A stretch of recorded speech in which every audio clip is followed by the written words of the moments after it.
Hello, community group friends.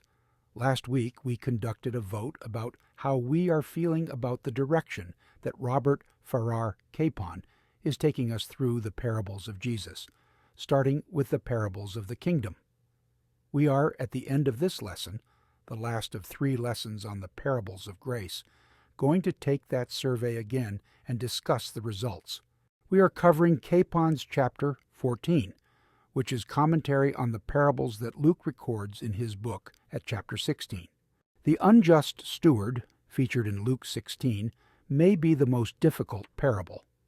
A fired manager's crooked scheme gets praised by Jesus. This spooks interpreters into false starts. The worst approach is claiming Jesus never said it. But who else could invent something this wildly original? There are basically 2 ways to read this. Make the steward a hero or a villain. Each has a price. The master tells the steward, "You're wasting my money. You're fired. Turn in your books." Note the word wasting is the same verb used for the prodigal son. Jesus gives us a hint of continuity. Just as with the prodigal, death enters early and pivotally. The son found himself dead in the far country. The steward comes out of his master's office with none of his old life left at all. The steward says, "I'm not strong enough to work." Too proud to beg. "I'll use my brains and ace out that unforgiving tyrant." He calls in his master's debtors and settles accounts with major write-offs. This sharp dealing might make him look bad to his master and good to the debtors, or good to his master and bad to the debtors. But whichever way you read it, verse 8 is the deciding factor. Verse 8 is, "And the Lord praised the unjust steward, for the children of this age are wiser than the children of light." Between "you're fired" and "you're a genius," I never thought I'd see even a nickel from those accounts. The master transforms from unforgiving bookkeeper to happy-go-lucky celebrator. Compare this with the unforgiving servant. There, forgiveness starts from the top down. Here, it starts from the bottom up. But the point is the same. Grace works only on the dead. The steward does die. Freed by his death to think things he couldn't before, he becomes the agent of life for everybody. He resurrects his Lord. Goodness! My whole life has been a joke, and only now I learn to laugh. He's able to resurrect the debtors because they wouldn't deal with anyone but a crook like themselves. They'd never go near him if they hadn't been convinced he was dead to all the laws of respectable bookkeeping. The unjust steward is nothing less than the Christ figure in this parable. First, he dies and rises like Jesus. Second, by his death and resurrection, he raises others like Jesus. But third and most important, the unjust steward is the Christ figure because he is a crook like Jesus. The unique contribution of this parable is that grace cannot come through respectability. Respectability regards only life, success, winning. Grace works by death and losing, the only kind there is. This parable says in story form what Jesus said by his life. He was not respectable. He broke the Sabbath. He consorted with crooks. And he died as a criminal. He did it to teach a world that respectability could only terrify and condemn. He became sin for us sinners, weak for us weaklings, lost for us losers, and dead for us dead. The Lord praised the unjust steward because he had dealt shrewdly. "This is my beloved Son, hear him." The Word became flesh, full of grace and truth, but his own people didn't receive him. He emptied himself, took the form of a servant, became obedient to death, death on the cross. Therefore God exalted him with a name above every name, so that at the name of Jesus every knee will bow and every tongue confess that Jesus Christ is Lord, to the glory of God the Father. Lucky for us, we don't have to deal with a just steward. To understand how scholars interpret the parable of the dishonest steward, I had an AI bot survey over 50 commentaries representing diverse theological traditions and methodological approaches, from technical exegetical commentaries to devotional works, from ancient church fathers to contemporary scholars. I gave instructions as to how to identify recurring patterns that clustered into both major and minor interpretive viewpoints. This resulted in 4 of each. These categories emerged from the commentaries themselves rather than being imposed from outside, reflecting the fact that scholars have consistently wrestled with the same key questions. Was the steward acting dishonestly or honestly? Is this about eschatological urgency or wealth management? What exactly is Jesus commending? Is Capon on to something, or is he just off base? Before we look at the 4 major viewpoints, let me explain why I'm giving ranges rather than exact numbers, shown in parentheses at the end of each line, all circled in red. Some commentaries blend elements from multiple interpretations or emphasize different aspects, making it difficult to classify them into a single category with absolute precision. Additionally, some commentaries are brief and don't fully develop their position, leaving some ambiguity about which view they truly represent. So when I say 12 to 15 commentaries, I'm accounting for this interpretive overlap and uncertainty.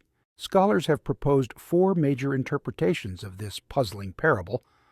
The first view, held by 12 to 15 commentaries, emphasizes end-of-time crisis. The steward's shrewd response to his personal crisis mirrors the urgent, decisive action required when facing God's coming judgment. The second interpretation, found in 18 to 20 commentaries, argues the steward was actually acting honestly by removing illegal interest charges from the debts, making him praiseworthy rather than fraudulent. The third viewpoint, represented in 8 to 10 commentaries, suggests the steward reduced his own commission or used his own money to settle accounts, again making his actions legitimate rather than dishonest. The fourth major view, appearing in 15 to 18 commentaries, treats the parable more broadly as teaching about the proper use of wealth and faithful stewardship, focusing on verse 9's call to make friends with unrighteous mammon through generous giving and almsgiving.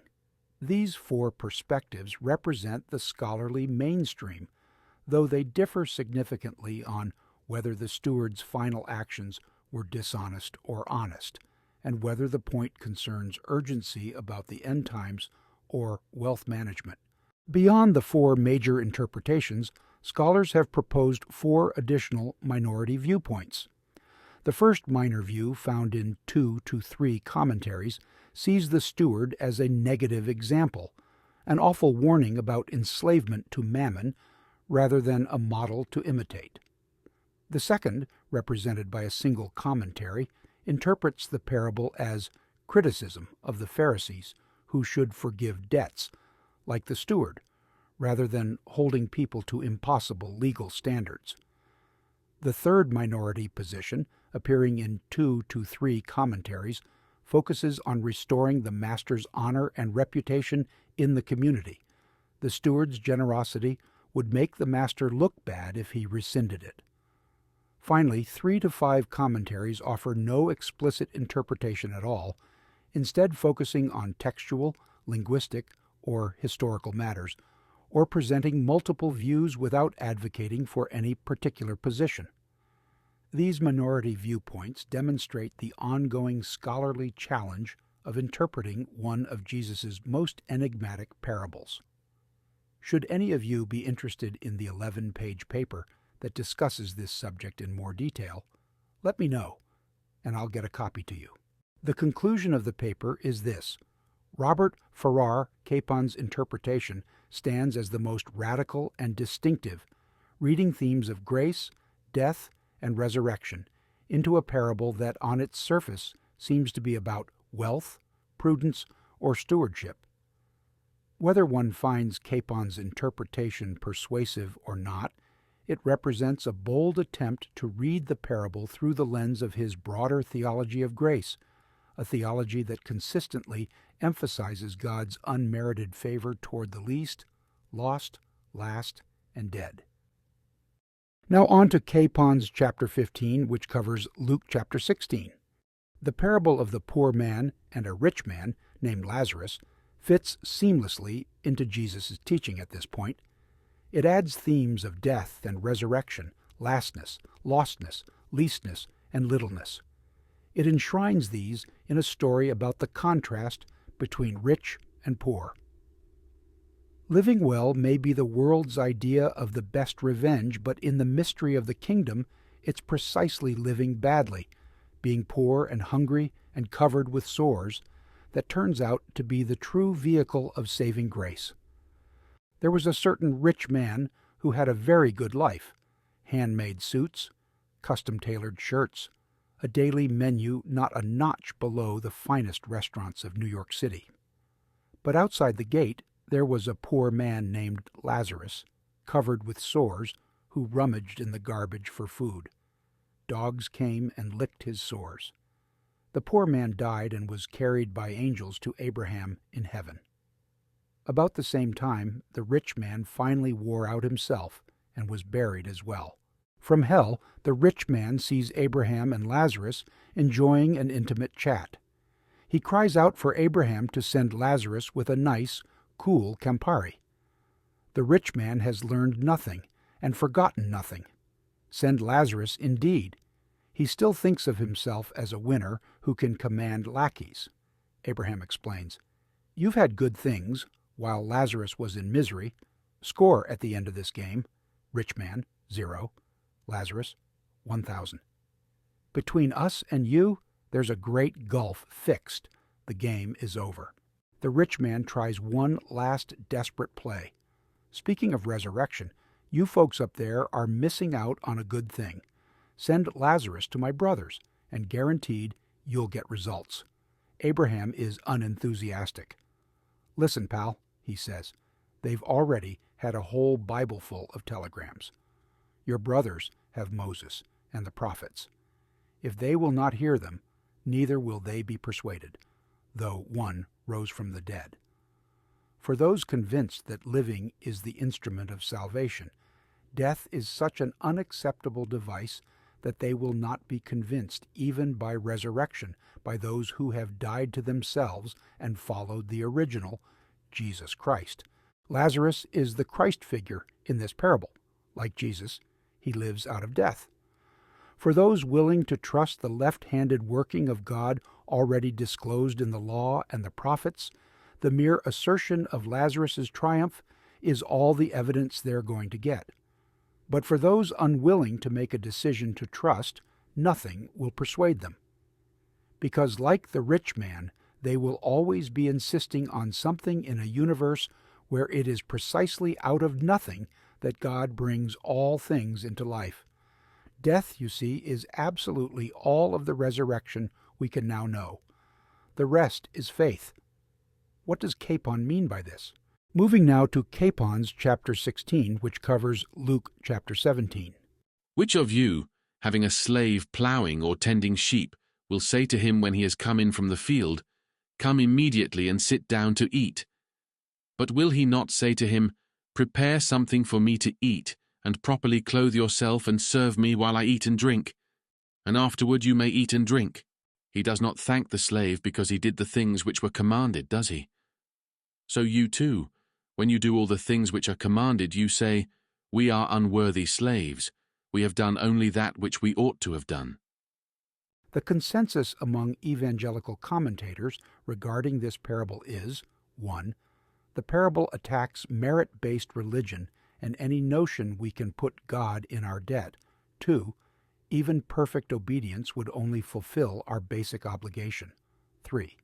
This doesn't contradict grace or God's promised rewards. It just establishes we can never earn them. And 4.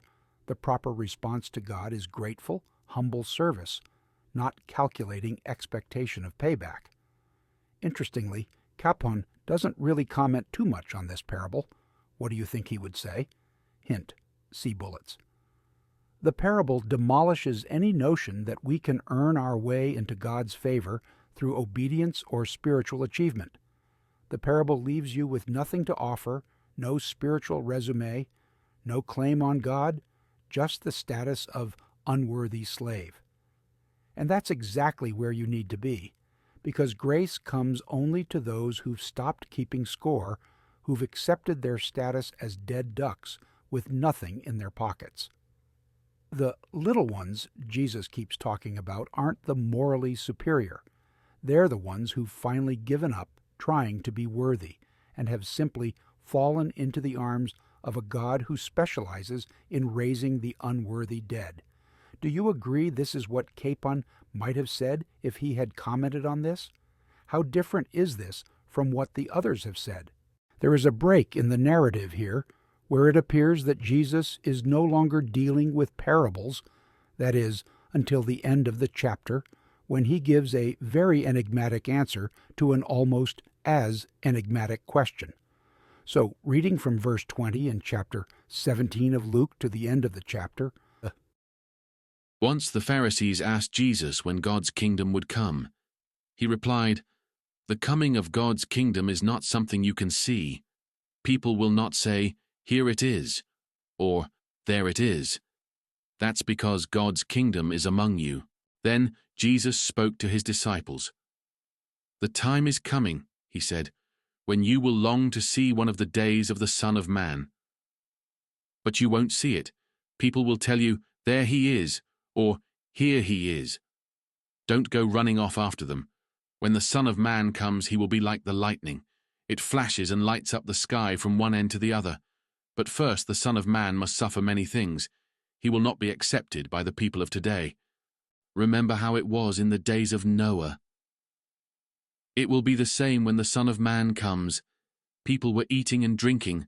They were getting married. They were giving their daughters to be married.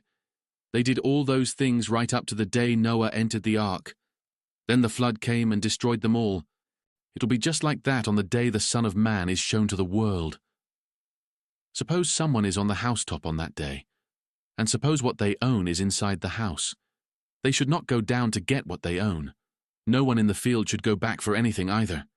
Remember Lot's wife. Whoever tries to keep their life will lose it. Whoever loses their life will keep it. I tell you, on that night, 2 people will be in one bed. One person will be taken and the other left. 2 women will be grinding grain together. One will be taken and the other left." "Where, Lord?" his disciples asked. He replied, "The vultures will gather where there is a dead body." If you are like me, you were following the text pretty well until the last couple of verses. Why would one of the disciples ask the question, "Where, Lord?" after what Jesus had said? But that doesn't even take the award for being obscure. The way Jesus responds takes that award, right? He said, "The vultures will gather where there is a dead body." What does this saying, itself very much like a parable, mean? Let's take a deep dive again and see what we can learn, okay? The following 3 tables each have 4 columns and 3 rows, where each row represents a different viewpoint on this parabolic saying of Jesus. The first column is the name of the view. The second column is a description of what the dead body represents, and then, in the third column, a description of what the vultures represent. I won't read any of these, but we'll read the last column in each row, which is the purported meaning of the parabolic saying, according to the view. The first view is that this verse emphasizes judgment as the inevitable consequence of unrepented sin, while the second view suggests that Jesus was predicting the fall of the temple and Jerusalem, which took place in AD 70. The final view represented on this table suggests the meaning is about the second coming of Christ in the end times, which will bring about final separation and judgment. The next view suggests that Jesus is really only offering proverbial wisdom about signs in the future that cannot be missed. Next, some believe that the parabolic statement is merely saying that one's judgment will be appropriate relative to one's moral condition. Lastly, on this page, one well-known commentator, Matthew Henry, proposes that wicked find judgment and believes find Christ is the essence of the saying. On the last table, the first of the three views shown here suggests that the parabolic saying is a reference to the death of Christ that draws souls to him, just as death of a body draws vultures. Next, hearkening back to the parable of the wheat and weeds, angels will have a role in separating the wheat from the chaff in the end times. Finally, Capon says that followers of Christ should stop asking for details as how salvation works, but instead just trust Christ. Capon concludes by saying, "Death is absolutely all of the resurrection we can now know. The rest is faith." The whole passage is about death and resurrection. Noah and Lot saw the world going down the drain, and God used that death to save. Lot's wife clung to her precious little life and lost it. Those who try to save their lives lose them. Skip the where, the how, the when. Just trust Jesus to find you in your death and raise you. Where there's death, there's hope. Do you agree? I look forward to our discussion.